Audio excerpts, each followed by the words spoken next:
Hey, what's up? This is Faust. So, I'm just here talking about just some stuff I've been doing, guy. So, one thing that I like to do is I like to play the game Warhammer 40,000, the tabletop. Been playing that game, been messing with that for quite some time. One game I really like. If you don't know too much about it, miniature tabletop strategic wargaming, where you pretty much control all the units, all the people, stuff like that, and then you fight, do objectives, and then try to win, depending on the match or what is going on with it at the moment. But anyways, is that what's been happening is that a game shop that I used to go to a while ago before COVID, and then when COVID hit, it just pretty much like everyone stopped going, so it was fun. So I really haven't played much miniature games in years, which kind of sucks because I really enjoy that game and things like that. But recently it's been picking up, and then they got a league going on. Well, one of their main games was another war game called War Machine. But then just all the people there were literally too gosh darn freaking aggressive, because that shop was literally known for playing like it's tournaments, but a lot of people want to play casual. And then so it killed that group, the War Machine group, because people stopped going there just because everyone was literally playing like they were training for tournaments. And then that was when War Machine picked up. War Machine died and Warhammer picked up. Yeah, it's lightning over there. You just saw some lightning as I'm driving home from work. But yeah, is Warhammer started up, and then I've been playing, so I got myself a nice unit. Or years ago, I was playing at first. I was playing the Space Marines, one of the armies in the game, one of the factions, part of the Imperium of Mankind. And so I'm playing the Dark Angels, kicking butt, slowly gathering more Dark Angels, more things like that, and loving it. And then a buddy of mine who was playing War Machine years ago, I was talking to him about getting into the guard, if he had like any guard that he was willing to sell, stuff like that, and then he was a guard player. So eventually he came up to me one day. He's like, dude, I don't want to paint all my models that I need to paint. I don't want to be doing this shit. I painted about 60 of them, and I'm bored now, and I don't want to mess with it anymore. Do you want to buy the shit from me? I'll sell you all the stuff. And then I had 200 on me at the time, and he's like, 250. I'm like, dude, I have 200 on me. I'll give you that. Is that good? And he's like, yeah, sure, I'll take it. And he sold me 200 guardsmen. So for you people that know what it is, yeah, 200 guardsmen, 5 tanks, Lehman Russes, a shitload of heavy weapon teams. I'm going to say probably about 40 different weapon teams. And what else? Oh yeah, a Bane Blade and 2 Valkyries. Yeah. So that was all that stuff for $200. And I'm like, dude, that is a deal I am not going to pass up on. So I jumped on that and played it. And then he also had the edition book and everything. It was 7th edition at the time.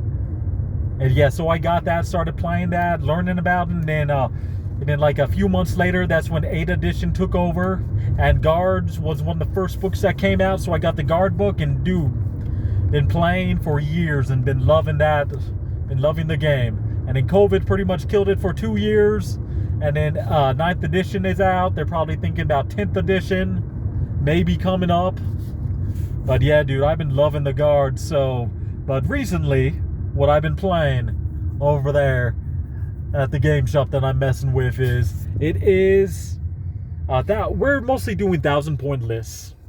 1,000-point lists just because it's a lot easier to maintain, a lot easier to handle, a lot easier to do just stuff with. Yeah, just trying to find a good place for the phone because I'm holding it in one hand as I'm talking and looking at the road. That's why I have this focusing on the road, so no matter where I look, I'm seeing the road. Yeah, so I got you there. I'm being safe both ways. Oh, and Royal Crest. I like Royal Crest. If you don't know what that is a milk delivery company. So they pretty much start going around at pretty much 11 at night, all the way to in the morning until they finish their route and delivering like milk and like different kind of groceries that they have. And they have a cooler, like if you're one of their customers, they have a cooler, so they put all your stuff in a cooler. So it won't get bad and it will last.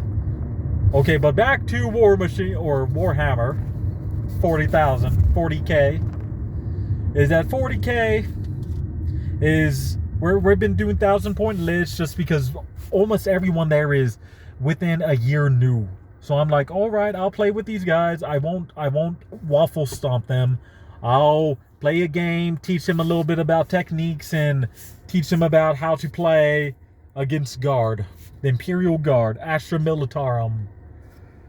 The list that I've been using, it has 60 guardsmen.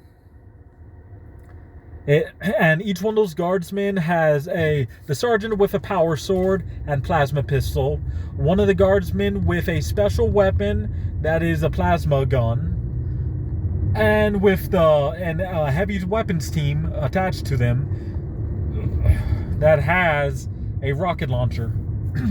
I like rocket launchers over like las guns because that gives you more versatility. I can shoot a anti-tank rocket that is known as a Kraken missile.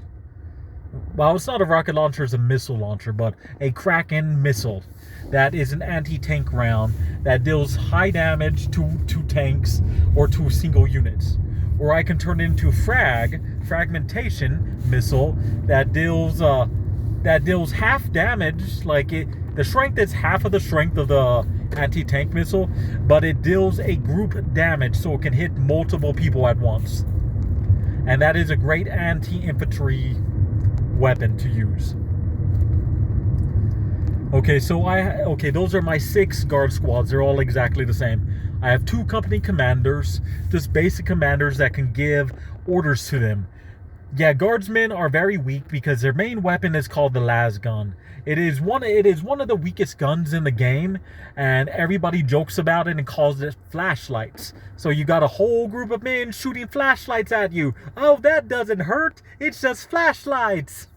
Yeah, but not fleshlights, you fucking sick fucks. I said fucking flashlights. You fuckers. So the guard is great because with the basic guardsmen, you can give them orders. And the orders you give them can do many things. It's like aim. It allows you to, because how you attack is you roll dice. So it allows you to re-roll ones on all your dice, on your hit dice rolls. Or you can give them the order is like first rank, second rank. That pretty much turns their weapon profile, which is a las gun, rapid fire 1 to rapid fire 2. So if you're within 12 inches of them, you're shooting them 4 times. And that is, so each guardsman shooting them 4 times, dude. That is about 40 shots per infantry squad into a unit.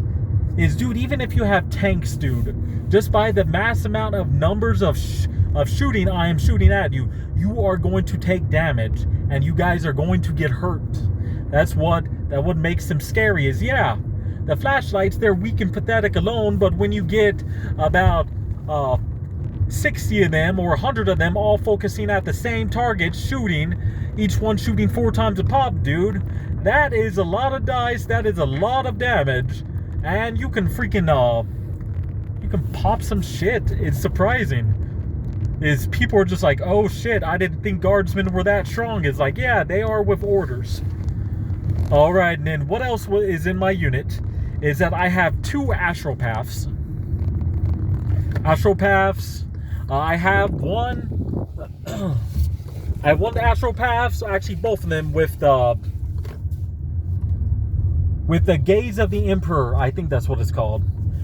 Yeah, and that's a powerful one. So it has a warp charge of 6, and it allows you to that the first hit will deal 1 mortal wound, and then and every die from there that you roll up. So it's like the next die you have to roll has to get a 2 or higher. That deals another mortal wound. 3 or higher, 4 or higher, 5 up to 6, and then you just have to keep rolling 6s non-stop, and you can just keep pumping the mortal wounds on. It is not completely trusty or just like completely faithful, but or reliable, I should say, but it can deal some decent damage, and especially with how cheap they are. Come on, 25 points from a 1,000-point list for psychers. That is kind of unheard of. Like, dude, most psychers that people get are 100 points a pop. Mine is literally 1/4 of what you paid, and people are like, oh shit, that is a good deal. Okay, and then I have 4 armored sentinels, or depending on the game, is I changed them to scout sentinels. So sentinels, they are a vehicle. They are from your fast attack choice, and they are a great little fighting unit. Or they're a great little weapons platform because they can take damage, can put some good weapons on them. And once again, I like putting the rocket launcher on them because it's very, very versatile. And that's one of my favorite things, is their level of versatility. And then I have 2 transport vehicles that are known as Chimera. I like to use them with the legend rules with the double heavy bolter for the turret weapon. The hull weapon is a heavy bolter. And then finally, the hull weapon, or not the hull weapon, but the pinnacle weapon is just a storm bolter. So I just have a whole bunch of bolters, have 2 of those. And it has a lasgun array on it. 2 lasgun arrays, actually. And then I have 1 Lehman Russ Commander, which I have in the back. And then I choose Cadia, and I give it the relic for Cadia tanks, that where every time, like, all of his damage is always 3. So every time he shoots his main cannon, anytime damage pops up, is that it's always a 3. And so, yeah, that makes him super powerful. So I have him with the battle cannon. I have him with the plasma sponsons. The 2 heavy plasma sponsons. I have the heavy stub on top, and then I have a lasgun as his hull weapon. And dude, that army I have right there, it is actually, I actually tried to make a weaker army that would be good to fight against. Like, it's an all-around list that I have. Yeah, I can make it better, I can make it stronger, but I'm trying to keep it at an all-around list where I can deal with almost all situations that pop up. And then how I usually deploy it is that I deploy the Sentinels as 2 different squads, and then I deploy the Chimera with a infantry squad in it, with 1 commander in that one, and then my other commander, depending on my points, how much I have left, is I actually upgrade my commander to Castile, to Lord Castile. He's a commander. He works for the Cadian forces. So the Cadia is one of my favorite groups that I have. So I usually work for Cadia. I like them. I like messing with Cadia. And then, so have both those set up. I have the commander right there, and he has at least 2 guard squads with him. So whenever he gives an order, he can give it to all of them that are around them. Then all of them have Vox packs radios where they can communicate with other squads very far away from them, which is quite nice. And then so I usually have the 2 chimeras next, like somewhat near each other, at least within a foot from each other. And then with the Sentinels, I send them up front. So I sometimes I go with the recon. So I do recon go where they can move forward, where they get a free move at the beginning, and then they get their move next, and they get 2+ to their attack. So to their attacks, their hit, which is great, dude. Especially in the first thing, the Alpha Strike, how much damage you can pop out to people. It is really good. So I use the Sentinels, the little walking, the chicken robots, as a distraction. So those guys as a distraction are actually quite powerful as a distraction because they're cheap. They're 40 points. They're cheaper than my guard squad. So I have them out there. People see them because of how fast they get in front. They get real close to you. People are just like, oh shit, those guys are so close to me in the first round. Yeah, they're right next to you. They're making out with your asshole right now, guy. That's what makes them amazing. And then right behind them is I have both of my Chimera transports with a guard squad in them. With a guard squad in there. Oh, yeah, and I forgot. The other unit that I take is a 4-man group of Balgrin. Balgrin is 2 of them with slabbed shields and 2 of them with the brute shields. And then all of them with the Ogren maces. So I got those homies right there. And then they're all pushing forward. So sometimes I do have... Sometimes I do put whatever that's called, the Balgrins, into one of the Chimeras. So they're in a Chimera with a commander to give them order. There's another Chimera there with a guard squad. And then just the Chimeras they're hardy as they are. They can take a beating. They can dish out a beating. That's what's nice about them. So I got those homies there. And then I have rest my guard squads behind. I usually use the other 4 guard squads to take objectives. I have my commander, and then I have my two astropaths, the little psychers. 2 astropaths right there to give extra hits and mortal wounds and stuff. With my main group of guard squads and their characters, so I don't have to worry about them getting sniped because I have, it's usually the lookout sir rule. Unless they actually use a sniper, then yeah, they'll probably get their ass kicked. But I have those guys roaming. I use the other 4 guard squads, 5 guard squads to take care of the objectives so I can gain points, and then the Lehman Russ in the back is going to shoot from a distance because most of its weapons are very far. So I can really smack some shit, take out some enemies like they're nothing. And then just because of the guard, how cheap everything is, you can bring such a large force of things. Large force compared to other people. It usually does scare people and prevent people from really pushing forward and continuing. Or like being too aggressive, because it's like, dude, you come into the game... And then you just see a whole bunch of guardsmen, like 60 guardsmen, tanks, transporters, lots of armor, a whole bunch of chicken robots. It does scare some people, but it's not the most powerful list, but it's just really well-rounded, where I can do some decent melee. I can do some decent, I can do decent melee. I can do a great range. I can do a lot of different things, homie. But yeah, so that is what I've been really messing with as of lately with 40K and doing stuff like that. But alright, guys, I'm going to let this go because this has lasted a lot longer than I thought it would be. So y'all take care, like and subscribe, and remember, most importantly of all, always love the Killhound. You all take care now.